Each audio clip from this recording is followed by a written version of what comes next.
Hello, thank you for tuning in. I've got a phone call here, a call to Matt Dillahunty and Shannon Q. It went out on the 17th of December 2023. Davis is calling in to talk about his belief in Christianity. So let's go and have a listen to it. Hey, well, I just saw that your topic today was why are you Christian? So I guess that's kind of what I'd like to talk about today. Awesome. Tell us why you're Christian. Okay, well, yeah, first of all, thanks for having me on. Thanks for taking my call. Now, it's funny how often this happens. Shannon just asked, why are you Christian? And he immediately goes into preamble mode. And happy third Sunday of Advent, everybody. Today is a day to reflect on why we have joy in our lives, and I hope everybody has something to be When did I last hear that in church? joyful about in their life. I do too. But to get then to more, to get more to then the point was I was an atheist for probably about 10 years or so. And I had I guess a realization that my epistemology was focused very much on the natural world, right? They use science, things that are purely demonstratable, purely measurable, falsifiable, if you will, I guess, right? But that sounds to me like a very reliable and sound epistemology. That setup, that epistemology, almost necessarily excludes the existence of anything supernatural, since we are beings rooted in the natural world. How could we functionally tell the difference between a supernatural being acting through the natural world or just the natural world acting through the laws of science that we have discovered? How can you tell the difference with your new epistemology? Now, I must admit, at this stage, I think that the question should have been, what is your new epistemology and how does it work? How does it justify rational belief in the supernatural? Well, I can't say for certain that I can. That's absolutely true. Well, yeah, okay. Nobody's asking for certainty. Theists often say this, well, I can't 100% prove that God exists. Nobody's asking for that. It's a straw man. We want to know how you rationally justified in your beliefs in the supernatural or the existence of God. But I guess what it is then was switching to a more philosophical epistemology helped me truly hear out the arguments for theism in a way that I was incapable of hearing them before. Well, okay, so he's appealing to philosophical arguments for theism, which have always been there, and as far as I know, are subject to the rules of classical logic. So I wonder what his alternative is to that. I'm absolutely lost because I'm not aware of any problem with my epistemology that is solved by Christianity. Well, I guess let me put a question to you then. How can you be sure the supernatural doesn't exist using only science? And here we come to it. Here we come to it. The classic shifting of the burden of proof. How can you prove that what I believe isn't true? Because if you can't, I'm just going to go ahead and believe in it. Yeah. I'm not only not sure. Don't say exactly. Let me finish. My position is. Thank you. I sense some attitude from Davis. My position is that we can't be absolutely certain about anything. And at no point have I asserted that the supernatural isn't real. I've asserted that I can't demonstrate that the supernatural is real. The people who are claiming they're supernatural haven't met their burden of proof. How? Well, here's, I guess, then just going on something you said of demonstrating that the supernatural is real. What sort of a demonstration are you looking for? And this is yet another ploy. This is what we find, that when no evidence can be offered, when the only evidence is appealing to fallacies, we then come to the question, well, what kind of evidence do you need? And why should it be the job of the person who is assessing the claim to actually provide criteria for evidence? It's surely the onus is on the person making the claim to just simply present the evidence in whatever shape and form that is, and then for it to be assessed. I have no idea. Somebody needs to make a claim. about the supernatural and then demonstrate that it's true. Okay, so I guess then my question is like, that's Yeah, not again, he's backed into a corner. Where's he going to go? quite what I'm getting at. My question is like, Well, no, Matt's point there absolutely went straight to the heart of the matter. Make the claim and then demonstrate that the claim is true by providing evidence. How much clearer could you be than that? if you are like, is this purely a scientific demonstration you're looking for? Is this a logical demonstration? That No, now he's going back to show me how I can demonstrate my claim to you such that you will accept it. you're looking for? What kind of demonstration would you be looking for that would be convincing? It depends on what the claim is.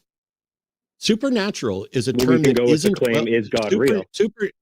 Supernatural is a term that isn't well defined. It means so many different things to so many different people. So you said, let's go with the claim, is God real? But God may or may not be supernatural.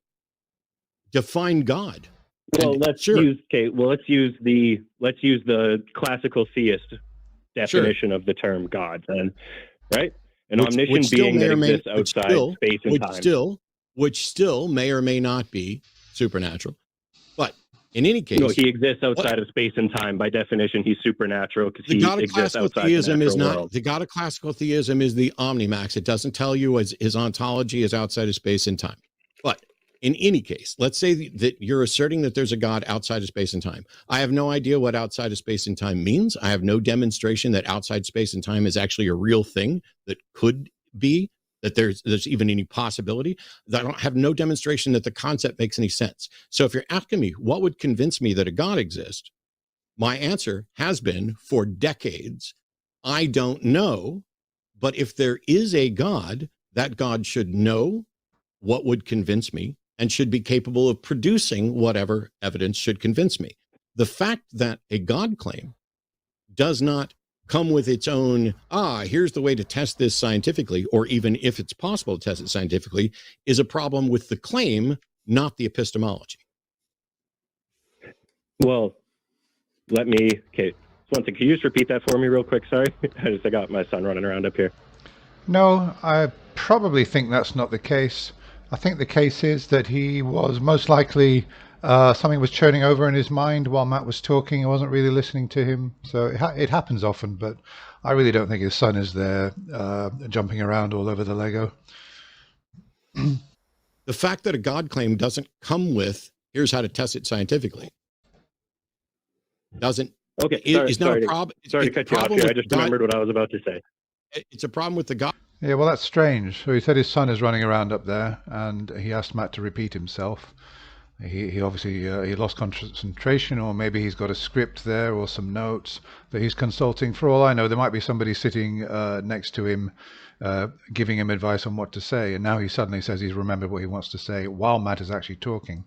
God claim, not with epistemology. You're saying that you were an atheist and that you stopped being an atheist because atheist epistemology is flawed. Well, first of all, there is no single atheist epistemology. Second of all, my epistemology as an atheist was flawed. That was what I had said.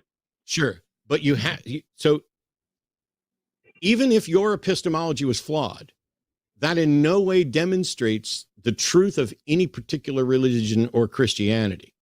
So when you say you were an atheist, I did not make that claim either, though. Okay, wait 1 second. so what I'm intrigued in right now is your current epistemology is evidently the type of epistemology that can prove supernatural things exist, right? I wish that Shannon had not actually couched it in those terms and used the word prove, because that's going to spell trouble and it's going to delay things. Must be. I did not make that claim either. Okay, so see, this is now you're seeing the yeah, because he didn't claim that his epistemology could 100% prove the existence of God or the supernatural. He's already said that, and we'll have to dispense with the word prove because that is problematic.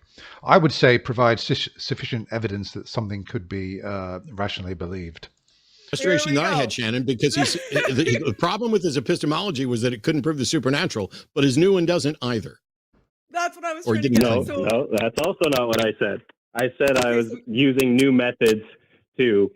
You know, I wish they were just asking what his method is.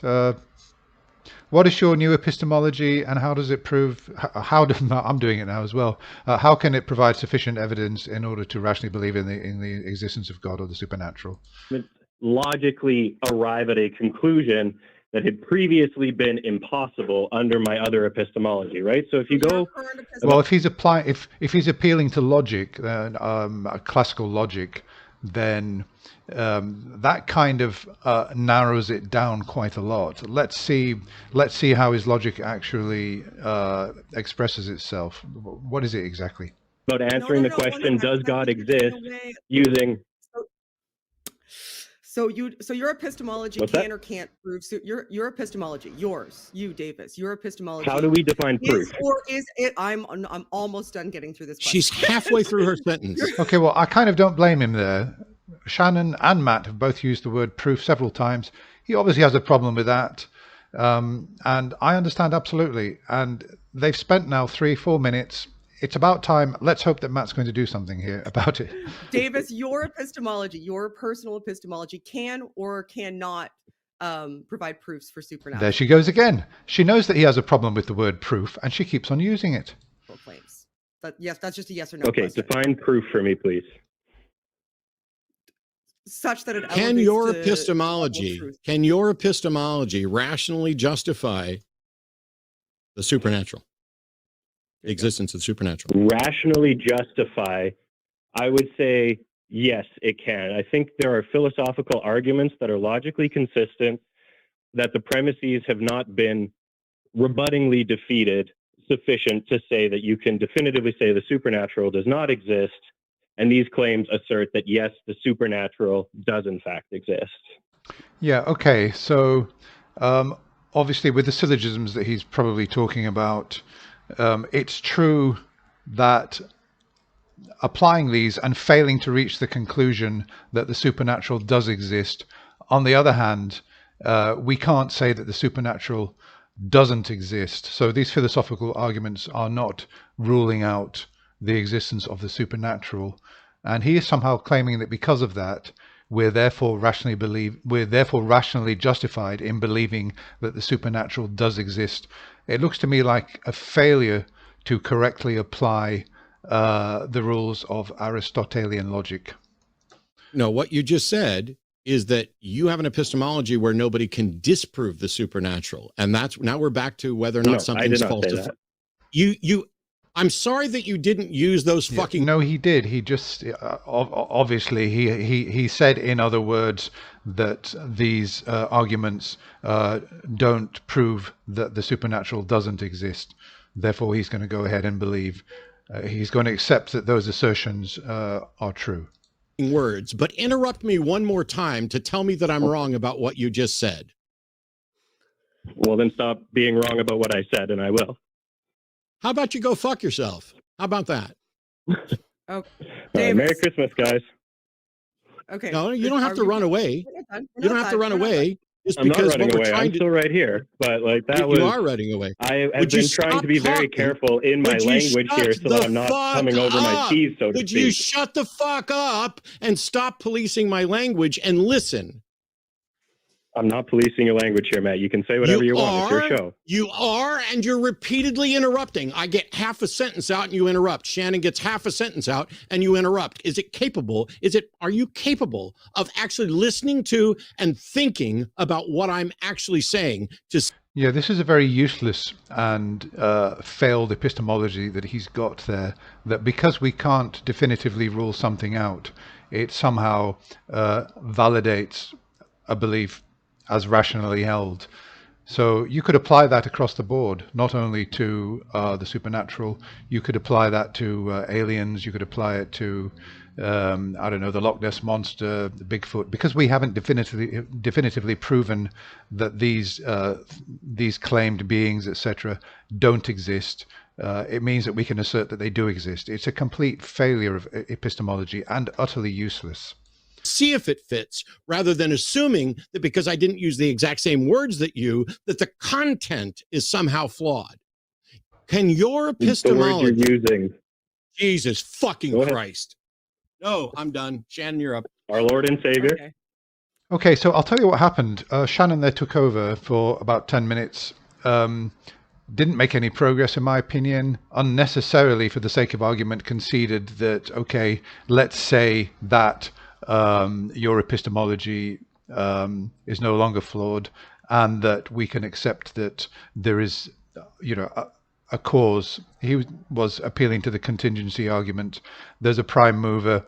How do you know that that prime mover is the Christian God? So she kind of conceded that for the sake of argument, which I don't think was necessary. I think the call should have ended here.